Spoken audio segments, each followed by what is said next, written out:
You humiliated me in front of thousands of people." That's what my sister screamed into the phone after my anonymous Reddit post exploded overnight. I hadn't named her, but somehow, everyone recognized the truth. "Hi, I'm Jenna, and for years I played the quiet, dependable sister, the one who watched the kids, smiled through the guilt trips, and never said no. Until one summer, I finally did. And what happened next? Well, it flipped our entire family dynamic upside down. Before we jump into the story, if you don't mind, let me know where you're from by leaving a comment below. That way, I can send a special hello your way. Now go ahead, grab yourself a warm cup of water, and find a comfy spot. It's time to begin the story. I wasn't officially the babysitter, but in our family, being the single sister meant being available. Always. We'd been doing this family beach trip for as long as I could remember, but I never actually got to plan it. Not even once. My mom, Corinne, called it tradition, and I guess when something gets repeated often enough, it turns into a rule no one questions, especially not me, not until now. That summer, I arrived in Cannon Beach with a duffel bag and a small hope in my heart. I had circled the weekend art exhibit in my planner weeks in advance. My goal was simple: one peaceful walk by the water, a coffee in hand, and an hour at the gallery I missed last year. Nothing extravagant, just time that belonged to me. The rental house was bright and breezy, perched a few blocks from the shoreline. It had the kind of casual chaos that always followed Elaine's boys. Triplets, all 6, all permanently sticky. Toys were scattered like breadcrumbs. The kitchen smelled of sunscreen, goldfish crackers, and microwave pizza. "Jenna!" Mom beamed the moment I stepped through the door. She tossed me a key. "You're in the back room with the boys. Isn't that sweet?" Back room. With the boys. Elaine looked up from her phone long enough to nod, hair already in a messy bun, leggings smudged with what I hoped was chocolate. "Thanks again for helping. Josh has some work calls this weekend, and the kids have been non-stop." I blinked.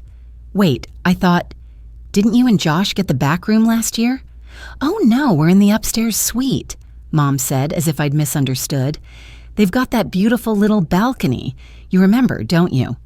Sure, I remembered.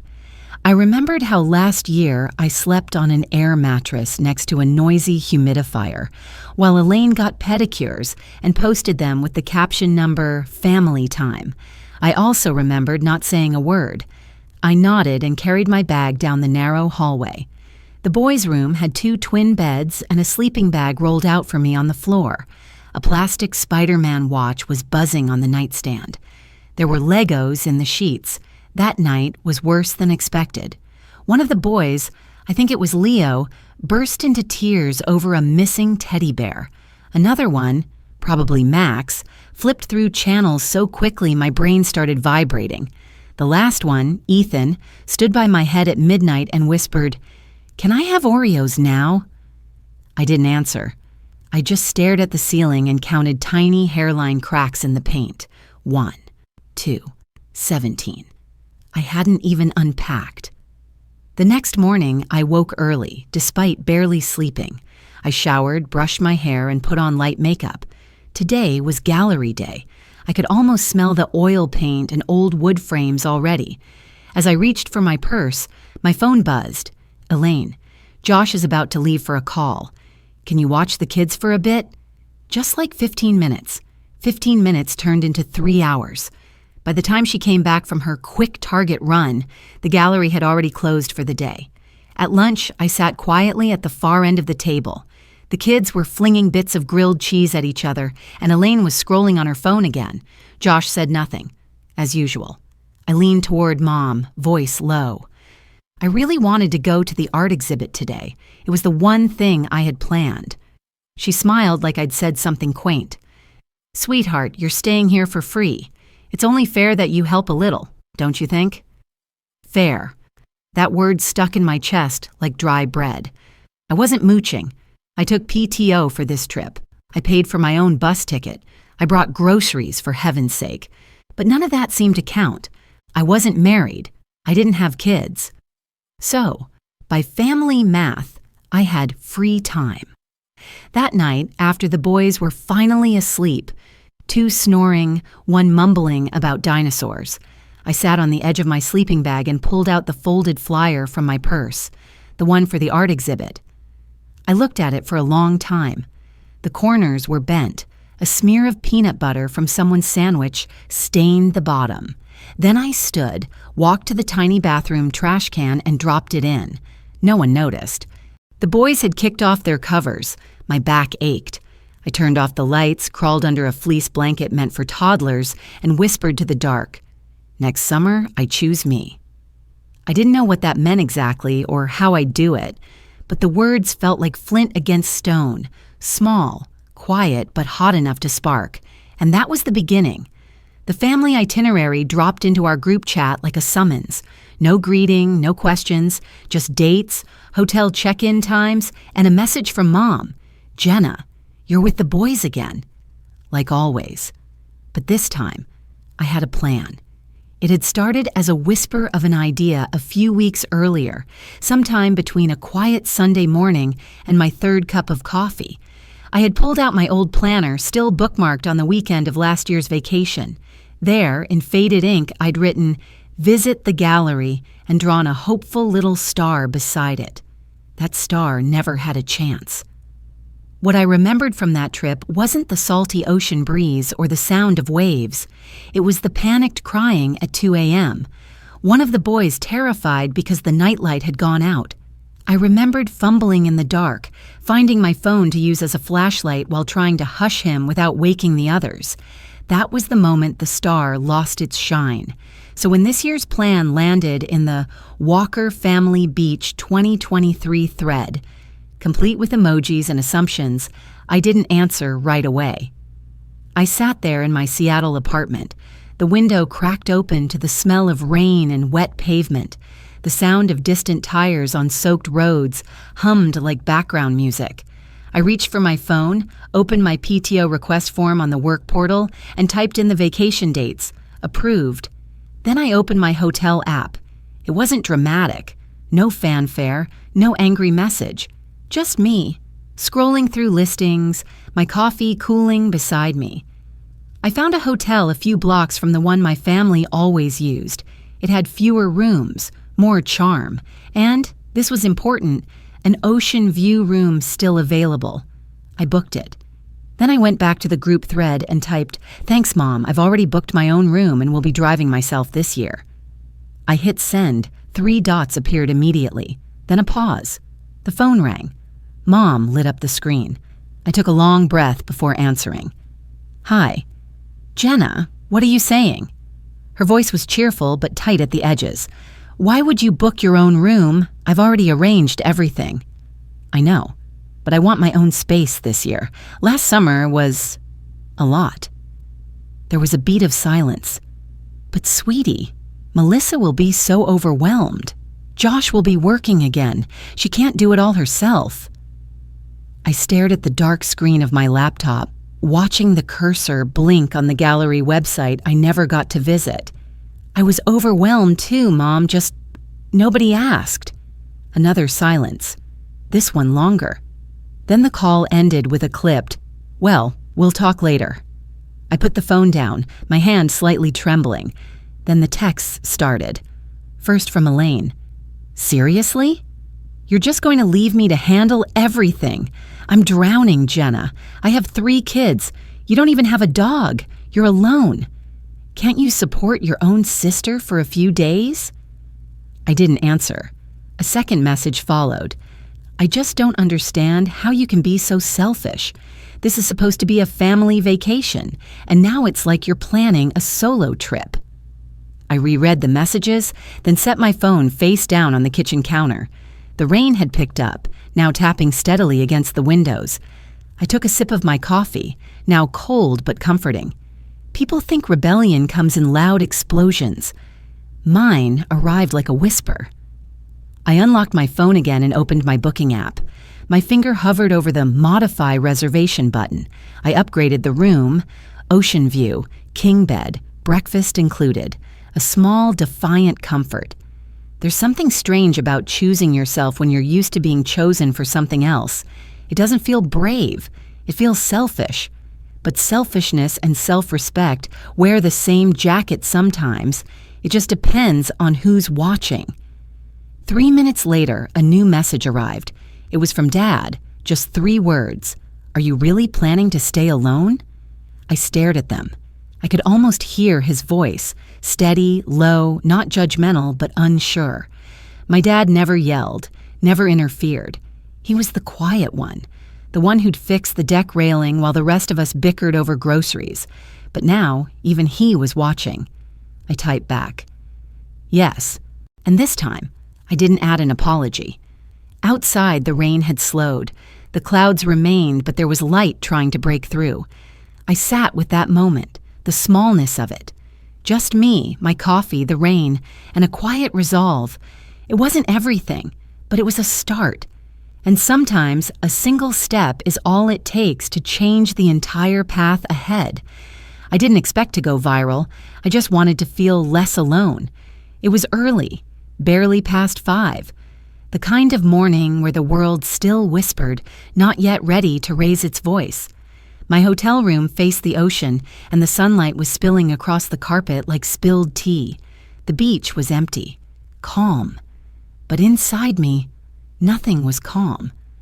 I sat on the edge of the bed, the sheets still crumpled behind me. My coffee had gone cold. I hadn't taken a sip. My fingers hovered above the keyboard on my laptop. I had written and deleted the opening sentence 4 times. I wasn't sure if I was being brave or reckless. Maybe both.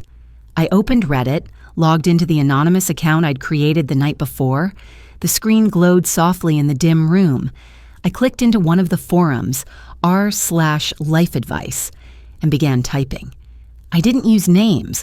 I didn't say Elaine or Josh or Mom. I just told the truth. I wrote about the trip last summer, how I'd slept on a floor next to a pile of action figures while my sister got a suite with a balcony. I shared how being unmarried had quietly turned me into the helper, the person everyone assumed had time to spare. I mentioned the crying at night, the missed art exhibit, the gallery flyer I'd thrown away. I ended it with a question. Am I wrong for wanting a vacation that's actually mine? I sat with the post for a moment, rereading it.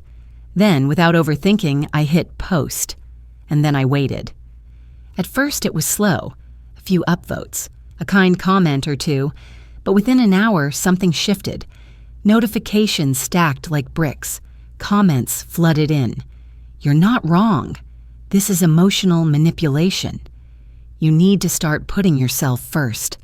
I read every single one, my eyes aching and my chest tight. Some people shared stories just like mine. Some offered words I didn't know I needed to hear. And for the first time in a long time, I didn't feel like I was shouting into a void. I felt seen. Around noon, the call started. Elaine's name flashed on the screen first. I didn't answer. She called again and again. On the 4th ring, I picked up. Her voice came through like a blade. "Did you write that?" I didn't respond right away. "You described everything. The boys, the room, the trip. Do you have any idea how this makes me look?" "I didn't use your name," I said, trying to keep my voice steady. "But if people saw you in it, maybe that says something." She went silent, just for a second. Then came the explosion. "You made me look like a monster, Jenna. Thousands of people are calling me selfish.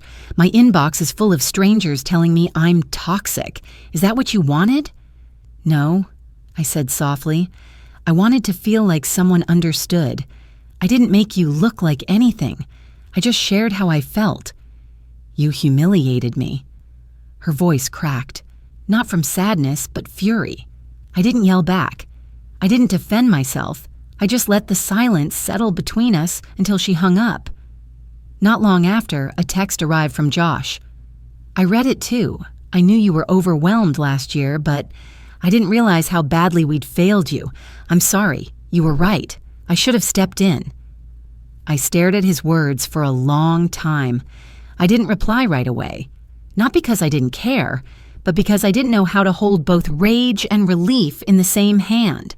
The phone buzzed again, this time from Mom.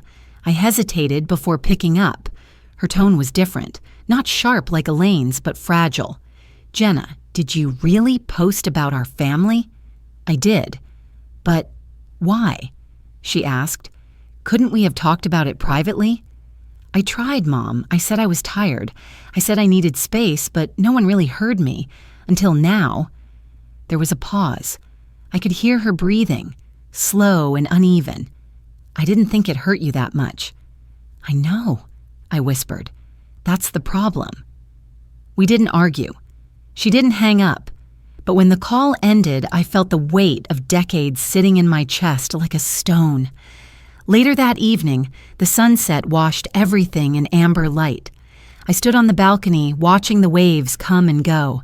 The wind tugged at my hair, the sounds of laughter drifting up from somewhere down the beach, families gathering, parents carrying toddlers, couples holding hands. My phone buzzed again. This time, it was Dad. He never called, never texted. Not unless it was something about taxes or changing the oil in my car. But this message was simple. "I think we all owe you an apology." I stared at it for a long time. A sentence I'd never expected to read. Not from him. I sat back in the chair by the window, letting the last of the light slip across the carpet. My hands were still tight, my heart still sore. But something inside had cracked open. A door I didn't know I could push. Later that night, Josh texted again. "Melissa is crying nonstop. She didn't expect this." I looked at his message, then out toward the ocean, the sky now deep blue. I didn't feel triumphant. I didn't feel vindicated. I felt exposed. Sometimes telling the truth doesn't feel like justice. It feels like standing alone on a shoreline hoping someone else will stop pretending the tide isn't rising. But even then, it was still better than being silent.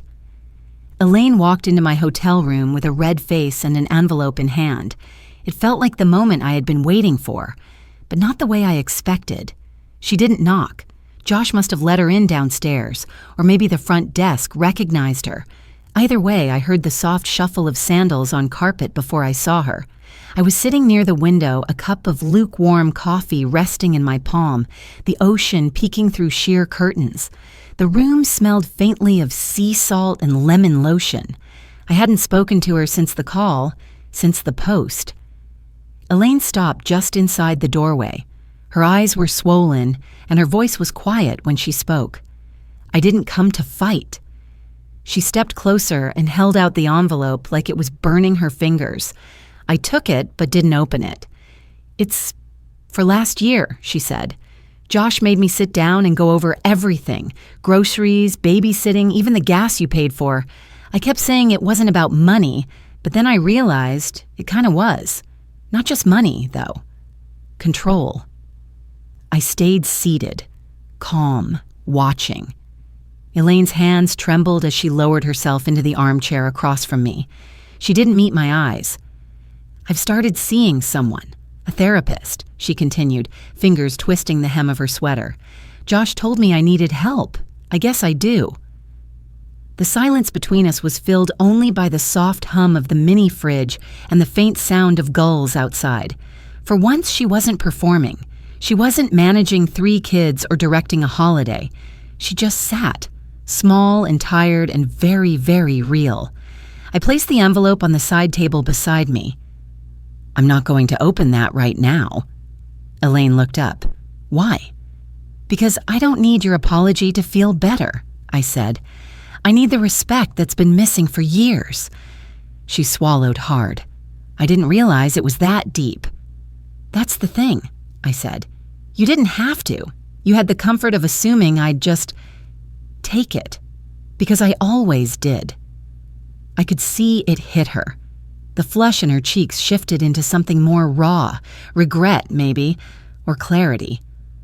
"I thought you were the easy one," she said softly. "You never pushed back, and I used that." I nodded. "You weren't the only one, but you were the loudest." We sat like that for a while, not as sisters, not yet, just 2 women who had seen each other clearly for the first time in years. Elaine wiped at her eyes. Do you think we can ever go back? Are we even family anymore? I leaned forward, resting my elbows on my knees. Family isn't about who helps when it's convenient. It's about respect and honesty and space, things we never had much of. Her lips pressed into a line. I don't know if I can change that fast. I tilted my head slightly.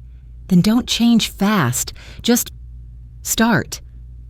Another silence, but this one wasn't suffocating. It had room in it. Elaine stood up slowly. I'm not asking you to forgive me today. I just wanted you to know I'm trying. I don't want my boys to think taking advantage of people is normal. She paused at the door. I don't want to be that kind of mom. She left before I could respond. I sat back, feeling the envelope still unopened, the coffee cold beside me, and something else. Something new. It wasn't resolution. Not yet. But it was the crack in the pattern. The breath after the storm. Outside, the wind had picked up, rattling the balcony chairs. A cloud passed over the sun, casting a brief shadow across the carpet. I watched it move across the room, thinking to myself, sometimes people don't change because you ask them to. Sometimes they change because you finally stopped saying yes. The family trip was different this time, not because of where we went. Still Oregon, still the same beach town with salty air and that one seafood shack with the creaky deck, but because of how they asked. Are you coming this year? That was the question. Not, you're with the kids again, right? It seems like a small difference, but for me, it was everything. I took the question seriously. I waited a day before replying. I checked my schedule, asked myself if I wanted to go, then said yes, on my terms. I booked my own room again at a quiet inn a few blocks away from the main family rental. Ocean view, private balcony. I even called ahead and asked the front desk not to share my room number with anyone but law enforcement. Not out of fear, just precaution. Boundaries aren't about pushing people away. They're about knowing where you end and someone else begins. When I arrived, it was late afternoon. The sun was still strong, but there was a breeze that hinted at the coming evening. I checked in, dropped my bags, and took a slow walk toward the rental where the rest of the family was gathering. There was a new rhythm this time. No one barked orders. No one handed me keys with 3 sticky kids clinging to their legs. Elaine was already inside, tying one of the boys' shoes, while Ava, the nanny, patiently coaxed the other 2 into sunscreen. Elaine looked up when she saw me and offered a nod. Not a hug, not a passive-aggressive sigh, just a simple nod. And for us, that was progress. Dinner was at a seafood place just off the boardwalk. The tables were wood, chipped from years of salt and sun. The server greeted us like she'd known our family for years, which honestly, she might have. I sat beside Josh. He didn't say much at first, just passed the menu and offered a quiet, "Glad you came." And then, during appetizers, something shifted. Josh turned toward me and asked, "How's that hotel redesign going? The one with the rooftop garden you mentioned last time?" I blinked. It took me a second to realize he remembered, even longer to realize the whole table had gone quiet. "They just approved the second draft," I said. "We're moving into the lighting phase next month." Elaine didn't interrupt. Mom didn't change the subject. For the first time in a long time, I felt like I wasn't being tolerated. I was being heard. Later, when the boys started squirming in their seats, Ava stepped in. She distracted them with crayons and a picture menu. Elaine looked tired, but not frantic. She didn't even glance in my direction for help. That night, I walked back to my hotel alone. The sky was deep navy, and the boardwalk lights blinked softly. I felt the pull in my chest, the old instinct to turn back, to offer help, to be the reliable one, but I kept walking. The next morning was quiet. I had coffee on my balcony, sunlight dancing across the steam. I read for a while, then headed to meet the family at the seaside park. The boys were running wild, chasing each other with kites, their laughter sharp in the salty air. I sat on a bench near Dad, who handed me a lemonade without a word. For a while, it was peaceful. Then Elaine called out, not to me, but to Ava, her voice tight. Ava, can you bring the boys over for a minute?" Ava nodded and took the kids' hands. As they walked over, one of the boys broke free and ran toward me. I caught him instinctively, steadying him as he tripped near the bench. Elaine looked over, hesitated, then said, "Actually, could you hold them for a second, Jenna?" Just while I grabbed their jackets. I stood up, gently letting the boy go. He dashed off to his brothers. "I'm not your backup anymore," I said, calm but firm. Elaine froze, then slowly nodded, lips pressed together. She didn't argue. She turned to Ava instead, who picked up the jackets and helped herd the kids back. Later that evening, I got a text from Josh. "She's frustrated," it read, "but I think she's finally getting it." I stared at the screen for a while. Then I put the phone down and stepped out onto my hotel balcony. The air smelled of salt and distant firewood. I watched the waves roll in, slow and steady, the way healing moves, not in sudden bursts, but in patient repetition. For once, I wasn't torn between keeping the peace and keeping myself. I had chosen peace with myself, and it was enough. For the first time in years, I wasn't worrying about kids running through my hotel room or being asked to fix something I hadn't broken. I came home to my Seattle apartment on a cool Sunday evening, suitcase wheels clicking softly on the hallway tiles. The place smelled faintly of lavender and old books. My plants had survived. My tea mugs were still in the drying rack. Everything was still. I dropped my bags and sat on the couch, letting the silence settle around me like a soft blanket. The trip hadn't been perfect, but it had been different. No one had pushed a chore onto me. No one had handed me a child mid-bite of dinner. I wasn't invisible anymore, and I wasn't trapped. That night, I made chamomile tea, opened the windows just a crack, and lit the candle I always forgot I had. I didn't scroll. I didn't overthink. I just was. It's funny. I used to think peace meant a grand gesture, quitting a job, storming out of a family dinner, slamming doors. But peace isn't loud. It's in the quiet moments when you finally stop apologizing for existing on your own terms. A few days later, a message popped up on my phone while I was walking back from the local art gallery. Emily. She worked at the bookstore a few blocks from my place. We'd chatted a few times about paperbacks and coffee blends. She was always calm, never rushed, with the kind of steady presence that made you feel safe. "Hi, Jenna. I hope this isn't weird, but I came across that Reddit post, the one about the family trip. I knew it was you. Just wanted to say I saw you, and I felt seen, too." My breath caught. I typed back slowly. Not weird at all. That post? It was the first time I'd ever said those things out loud. I'm glad it meant something to you. We made plans to meet at a downtown exhibit. Quiet, low-key, just a walk and maybe coffee afterward. The day we met, the gallery was showing mixed media installations. One was a series of chairs in different shapes and colors, each one labeled with a word like guilt, sisterhood, choice, freedom. Emily stood beside me, arms crossed, gently. "They're all different," she said, "but they're still chairs."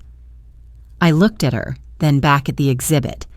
That's how I feel about family now. Still a family, just not the same shape it used to be. She nodded. You don't have to fit back into a version of yourself that only existed to keep others comfortable. I let those words sit for a while. Then I told her everything, not just the vacation or Elaine, but the years before. The birthdays where I was the one washing dishes. The holidays where being available meant sacrificing rest. And when I paused, unsure if I'd said too much, she smiled. "Real love doesn't come with strings," she said softly. "It's okay to say no." That night, when I got home, there was an envelope waiting in the mail. No return address, but the handwriting was familiar. Elaine's. Inside was a single card. "Thank you for not staying silent forever." No lecture, no guilt, just a line written in quiet understanding. A few weeks passed. Life returned to its usual rhythm. I worked on the hotel project, joined a watercolor class at the rec center, and started brewing coffee on the stove again instead of rushing out with a to-go cup. Josh texted every now and then, small updates. Elaine's going twice a month now. She didn't snap when the boys spilled juice this time. She told me she misses you but knows it's not your job to come back until you're ready. Then, one crisp fall morning, another message came through from Elaine. I'm learning. Slowly. But I'm trying. I hope you'll understand one day. I didn't respond right away, not because I was angry, but because I wanted to sit with it. People change at their own pace, and sometimes the only way to give them room is to step out of the space they always assumed was yours to fill. I walked to my favorite cafe that afternoon, ordered a maple oat latte and sat near the window, watching leaves drift down onto the sidewalk. There's something beautiful about autumn. It lets go, unapologetically. It sheds without shame. That's what I've learned to do. I don't need every loose end tied. I don't need my family to rewrite the past. I just need the space to write my own present. And now, finally, I have that. Sometimes peace doesn't arrive with fireworks or applause. It comes quietly, in the form of a single moment when you realize you're finally being heard. Sitting in that cafe with my own schedule, my own space, I understood something I hadn't before. Real love doesn't demand sacrifice. It respects boundaries. And in families, growth happens not just when people apologize, but when they begin to truly see one another. We all deserve a seat at the table that isn't earned through exhaustion. If this story resonated with you, I'd love to hear your thoughts. Have you ever had to choose peace over pleasing others? Let's keep the conversation going. Kindly, honestly, and without judgment.